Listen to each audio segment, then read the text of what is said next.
Bueno, lo primero, agradecer a Jessica y sobre todo al doctor Capote también, ¿no? Porque él ha sido el intermediario en que me invitaran para esta charla.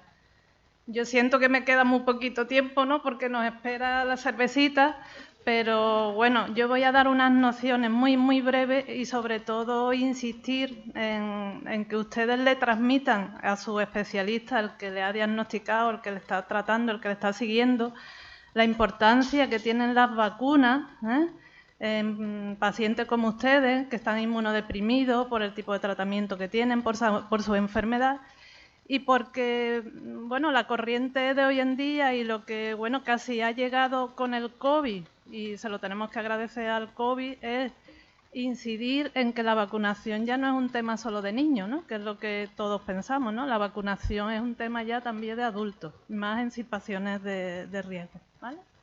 Entonces, lo primero es entender, ¿no? ¿Qué es el sistema inmunológico, ¿no? Es aquel sistema que nosotros tenemos y que es nuestra defensa natural, la defensa natural que tiene nuestro cuerpo para combatir enfermedades como son las infecciones. Es decir, por medio de una serie de pasos, ¿no? Nosotros vamos a ir, desarrollando unas acciones que es como si fuera una batalla, es decir, es como un combate en el que el objetivo final es destruir aquellos agentes infecciosos que van a entrar dentro de nuestro organismo, ¿vale? Entonces, cuando el sistema inmunológico funciona adecuadamente, ¿no? Nos estamos protegiendo adecuadamente contra aquellas infecciones que nos pueden provocar una enfermedad, ¿vale? Lo de abajo es simplemente para que ustedes entiendan cuando hablemos de antígeno o de anticuerpos. El antígeno sería, por decirlo así, la sustancia agresora y el anticuerpo es aquella molécula, aquella sustancia que, digamos, nos va a proteger contra ese agente malo, por decirlo de alguna manera, ¿vale? Entonces, ¿cómo adquirimos la inmunidad? Estamos hablando ahora en términos generales, sin llegar todavía a esta situación, digamos, relacionada con la enfermedad. Nosotros podemos adquirir la inmunidad a lo largo de nuestra vida de dos maneras. Uno es lo que se llama la inmunidad pasiva, ¿vale? Y otra es la inmunidad activa. Entonces, como ejemplo de inmunidad pasiva, lo tienen ustedes arriba, que sería cuando un niño nace. Por ejemplo, cuando un bebé ha nacido, lleva defensas que le ha transmitido su mamá.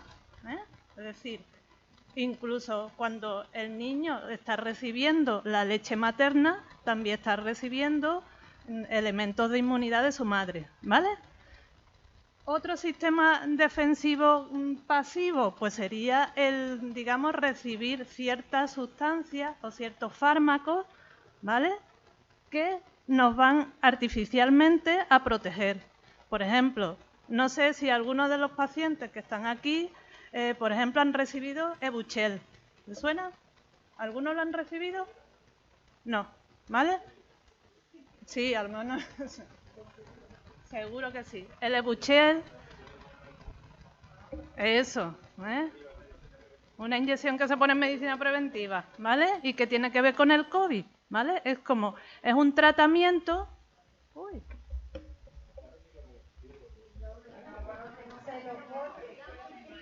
Se ha ido, ¿no?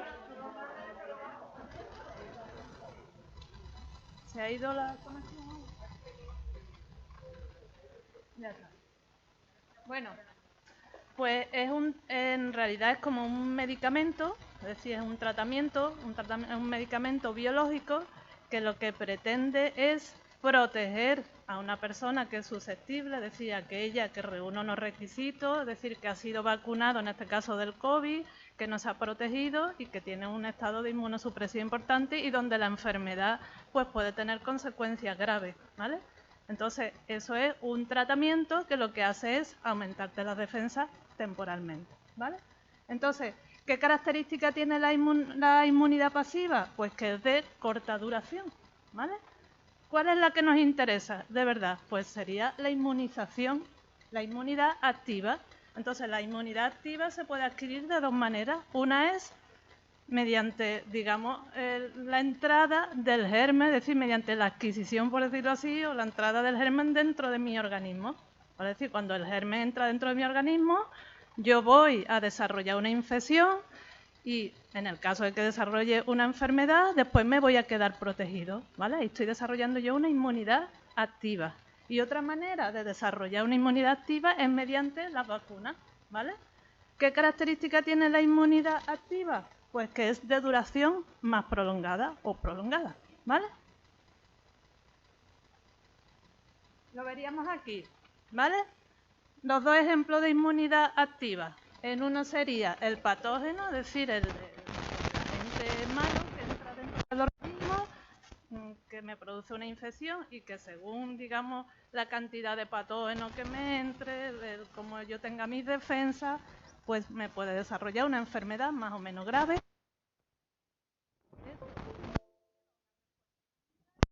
Y a una curación y una protección, ¿vale? El otro extremo pues sería la vacuna, que mediante la introducción de una sustancia, que ahora veremos cuál, da lugar a que el organismo desarrolle una respuesta inmune y por lo tanto que yo me quede protegido frente a la enfermedad, ¿vale? ¿En qué consiste la vacunación? Pues la vacunación, como hemos dicho, consiste en inducir y que el organismo de la persona produzca una respuesta inmunitaria específica, protectora, ¿vale? Frente a un germen en concreto, ¿vale? ¿Y cómo se consigue eso? Pues mediante la administración de un producto inmunobiológico, mediante la administración de la vacuna, ¿vale? Y el objetivo es que produzca una respuesta similar a si hubiéramos tenido la enfermedad, ¿vale? Bueno, pues la vacuna, que hemos dicho que es ese producto biológico, lo que pretende es, mediante la introducción artificial dentro de nuestro organismo, de organismos que serían patógenos, es decir, de los que podrían producirnos la enfermedad y que pueden ser virus, organismos vivos atenuados, ¿vale? Quiere decir que no están muertos, pero que digamos que están ahí, entre medios, ¿vale? Pueden ser muertos inactivados, ¿vale? O bien pueden ser toxinas de ese germen que estén modificadas, ¿vale? Bueno, ¿qué característica tiene la respuesta inmunitaria que se produce tras la exposición a un antígeno? Recuerdan ustedes que hemos hablado de antígeno y anticuerpo. El antígeno es, por decirlo así, el agresor, el anticuerpo es lo que vamos a producir desde el punto de vista defensivo dentro del organismo, ¿vale? Pues la respuesta que tiene lugar una vez que nosotros introducimos mediante una vacuna un antígeno dentro de nuestro organismo, en nuestro sistema inmunitario, en una primera etapa, es decir, tras la administración, las vacunas, como ustedes verán, normalmente no son administraciones únicas, sino hay que administrar varias dosis, ¿vale? Entonces, ¿qué característica tiene? Cuando se administra por primera vez un antígeno, la respuesta suele ser menos elevada y además más tardía en el tiempo, ¿vale? Por eso es muy importante cuando se programe la vacunación, es decir, cuando nosotros programemos en el paciente un calendario vacunal, hay que tener en cuenta que el tiempo que tarda ese organismo en desarrollar una inmunidad, que normalmente se establece entre alrededor de 14 días, ¿vale? Entonces, alrededor de 14 días yo ya voy a tener cierta inmunidad, pero la cantidad, por decirlo así, de inmunidad todavía no es lo suficientemente importante para protegerme. ¿Qué ocurre cuando se administra una segunda dosis? Pues que la respuesta ahora ya es mucho más rápida porque ya tengo ya tengo esos anticuerpos dentro del organismo, ¿vale? Y entonces en el momento que el anticuerpo se encuentra el antígeno, ¡boom!, se va a disparar su producción, ¿vale? Y encima la producción va a ser mucho más elevada, que es lo que nos interesa, ¿vale? Para que perdure en el tiempo. Bueno, hablamos de que la vacuna era una sustancia que se introducía en el organismo y que los constituyentes, es decir, el material que lleva o los elementos que llevan dentro de la vacuna, pues son varios. Uno es el agente inmunizante, por decirlo así, el antígeno del que hemos hablado, ¿vale? Y decíamos, por un lado podían ser microorganismos muertos, inactivados, ¿vale? Y yo les pongo ahí varios ejemplos. Por ejemplo, bacterias, la toferina que va incluida en la vacuna de ETP. El virus, por ejemplo, el virus de la gripe, ¿eh? Así para que ustedes lo conozcan mejor. El virus de la hepatitis A, ¿vale? El virus de la hepatitis B, ¿vale? Otros son microorganismos con virus vivos atenuados, ¿vale? Entonces, por el hecho de ser virus vivo, quiere decir que si tú lo introduces en un organismo, la función que va a tener es que, o lo que va a originar es que ese microorganismo se multiplique para generar una respuesta inmunológica, ¿vale? Entonces, no es lo mismo que yo introduzca un virus vivo atenuado en una persona con un sistema inmunológico normal a una persona que tenga un sistema inmunológico alterado. Si fuera alterado, ¿qué ocurriría? ¿Qué ocurriría? Si yo estoy metiendo un germen que está vivo y yo lo meto en un sistema inmunológico que está deficiente, ¿qué va a ocurrir? Que se va a multiplicar mucho más y que en vez de producir unas defensas, lo que voy a estar, digamos, motivando es que se produzca la enfermedad, ¿vale? Es decir, que tiene unos riesgos, ¿vale? Entonces, todas estas consideraciones hay que tenerlas en cuenta cuando nosotros programamos una vacunación en una enfermedad en concreta o en un grupo de riesgo concreto, ¿vale? Luego hay otras bacterias o hay otros antígenos que son polisacáridos, ¿vale? Unos pueden ser bacterianos, como pueden ser la vacuna de la meningitis, como puede ser la vacuna del neumococo, ¿vale? Otras son polisacáridos conjugados, ¿vale?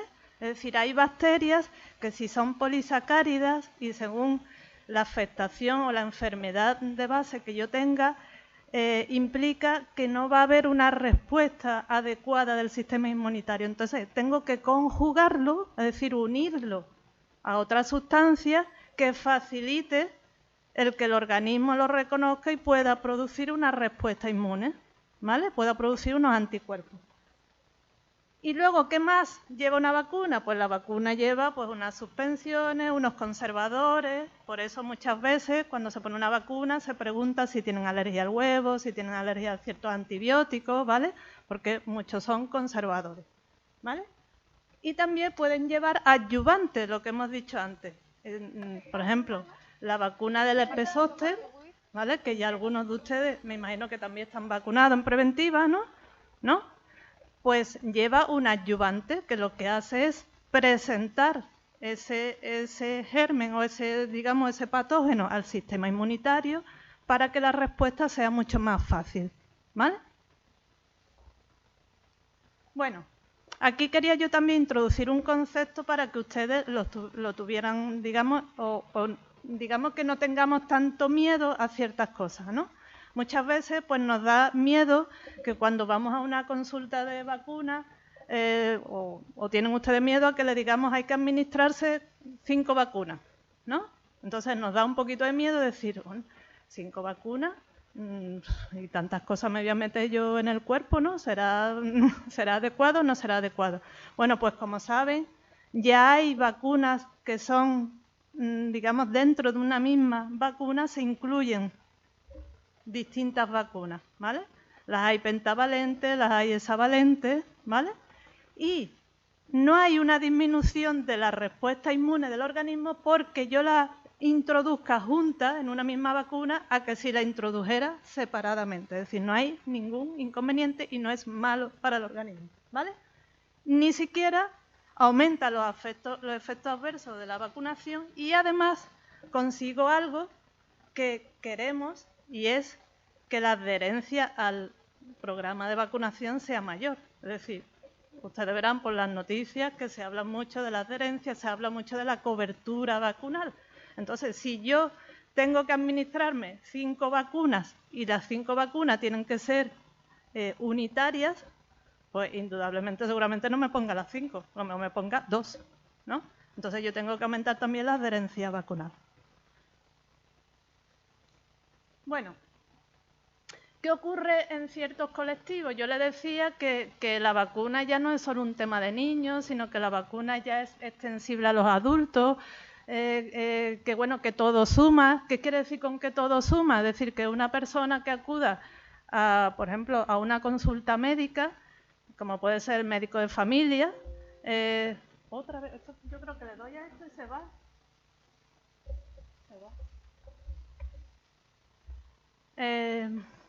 No sé si ahora volverá. ¿Es esto? El cable.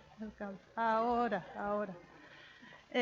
Todo suma en el sentido de si yo voy a mi médico de familia, por ejemplo, o el médico de familia, digamos, tendría la obligación de estar revisando en función de la edad que tiene el paciente, en función de la patología, en función del calendario vacunal, si es conveniente que yo tenga que ponerme una vacuna o no, o que tenga que actualizar mi vacuna o no, ¿vale?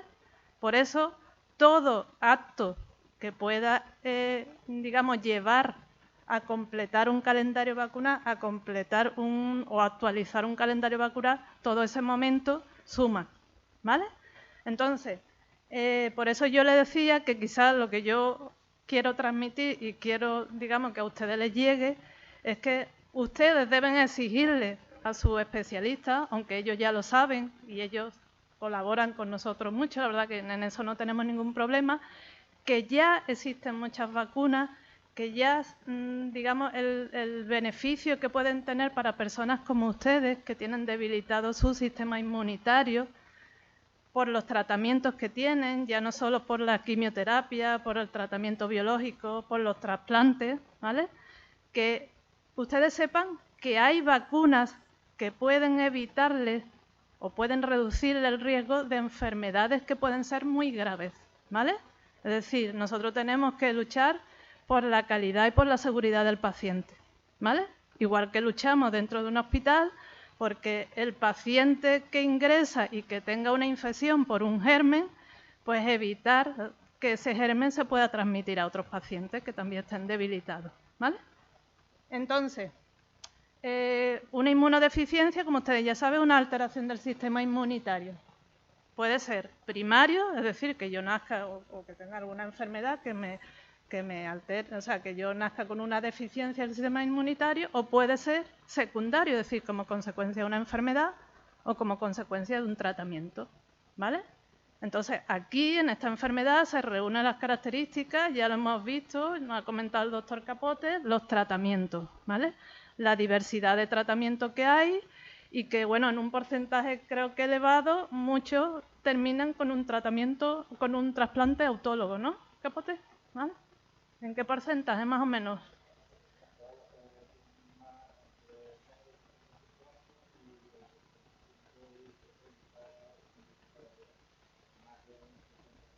Termina en un trasplante, vale. Entonces, yo les ponía ahí para que ustedes recordaran y para que ustedes lo vieran y se vieran ahí un poquito reflejados determinadas situaciones en las que hay una inmunodeficiencia secundaria. Por ejemplo, tratamiento con inmunosupresores. Un ejemplo puede ser corticoides. Corticoides es algo muy extendido, es un tratamiento que se usa mucho. El propio hecho de tener un cáncer o una hemopatía maligna ya implica un estado de inmunosupresión, ¿vale? No es solo la quimioterapia, la radioterapia también induce inmunosupresión, ¿vale? Los trasplantes de órganos sólidos o, como es en su caso, trasplantes de progenitores hematopoyéticos, ¿vale? Y los trasplantes, además, también depende del tipo de trasplante. En este caso, la mayoría son autólogos, ¿no? Alogénicos muy raros, ¿no? ¿Vale? También influye digamos, las complicaciones o los tratamientos. Por ejemplo, en este caso, como es un trasplante autólogo, aquí tampoco se da lo de la enfermedad de injerto contra el huésped, que se daría en otro tipo de trasplante que no fuera autólogo, sino que fuera de un donante, ¿vale? Pero bueno, el trasplante lleva un tratamiento previo, quimioterápico, de inducción, de consolidación, muy importante, ¿vale? Entonces, yo aquí he puesto unas consideraciones que habría que tener en cuenta si uno está inmunodeprimido o si es el caso de que estamos ante un trasplante hematológico, ¿vale? Entonces, si nosotros tenemos una situación de inmunosupresión, por ejemplo, porque tenemos un fármaco, ¿vale? O estamos con una quimioterapia, estamos con corticoides, hay que tener en cuenta que ese estado de inmunosupresión hace que la respuesta a las vacunas no sea todo lo óptima que nosotros quisiéramos. Es decir, ¿qué quiere decir? O, por ejemplo, yo siempre pongo el ejemplo del COVID porque el COVID yo creo que es lo que todos hemos vivido y casi conocemos todo al dedillo, ¿no?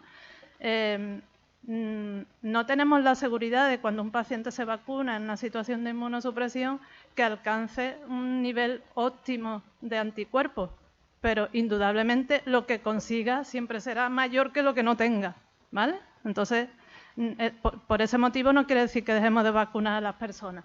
La vacunaremos en aquel momento en el que nosotros consideremos que el sistema, digamos, inmunitario va a estar un poquito más fuerte, ¿vale? Entonces, segunda idea que es muy importante, si yo ya tengo la previsión de que ese paciente va a necesitar un tratamiento inmunosupresor, lo ideal sería planificar el calendario vacunal. A veces no es fácil, ¿vale?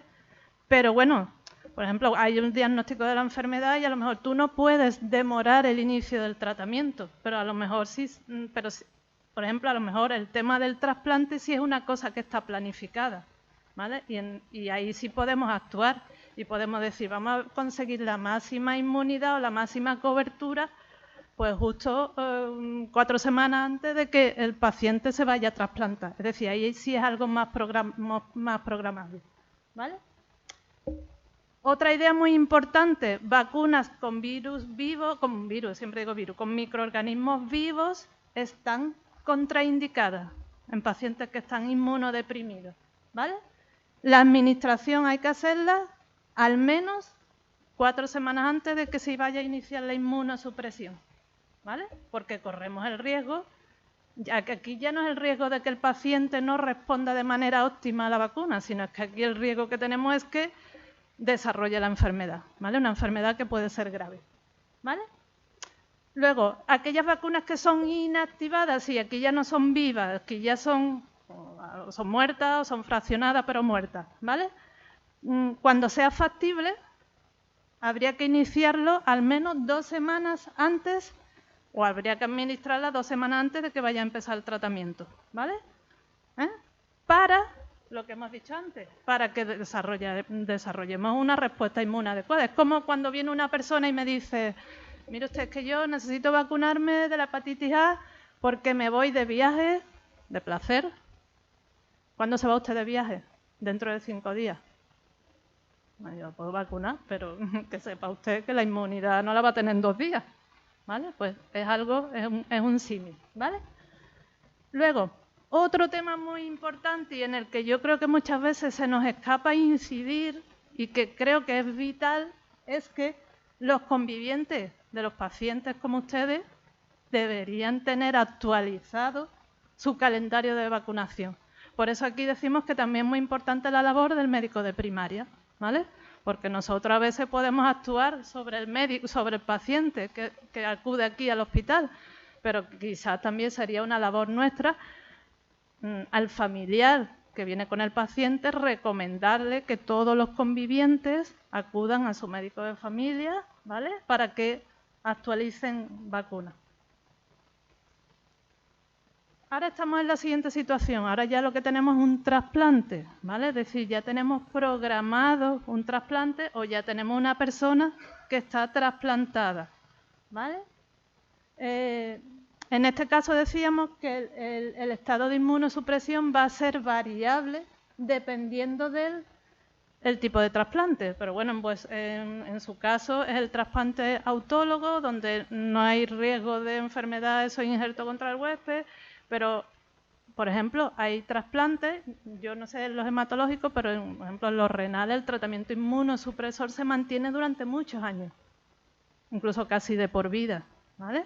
Entonces hay que tener en cuenta esas situaciones también. ¿vale? Por ejemplo, decíamos que la duración de la inmunosupresión en meses, o que la duración, perdón, de la inmunosupresión puede durar meses después del trasplante, ¿vale? Y aunque es un poquito más corta en el caso del trasplante al que ustedes le someten que el trasplante propio, el autólogo, ¿vale?